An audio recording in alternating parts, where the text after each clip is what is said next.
Ear wax మనం అందరం అనుకుంటాం is not good for your ears. అదే ఇయర్ వ్యాక్స్ అంటే చెవిగూలి.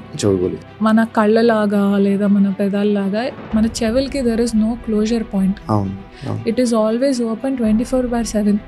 ఇప్పుడు జనాలు స్విమ్ చేస్తారు, అక్కడికి వెళ్తారు, ఇక్కడికి వెళ్తారు, దే లిటరలీ పుట్ ఎవ్రీథింగ్ బయటకి వెళ్ళినా సరే డస్ట్ కూడా వెళ్తా ఉంటుంది. అదంతా ట్రాప్ చేయడానికి మనకి ఇయర్ వ్యాక్స్ అనేది ఫామ్ అవుతుంది. So it's not bad. So ear wax కి కూడా ఒక సైకిల్ ఉంటుంది. అంటే మనం పుట్టినప్పటి నుంచి పెరిగేంత వరకు ఒకే ఇయర్ వ్యాక్స్ ఉంటుందని కాదు. అది ఫస్ట్ వెట్ వ్యాక్స్ గా ఉంటుంది, అయినంత ట్రాప్ డస్ట్ ని అంతా ట్రాప్ చేసేస్తుంది. దాని తర్వాత ఇట్ బికమ్స్ హార్డ్.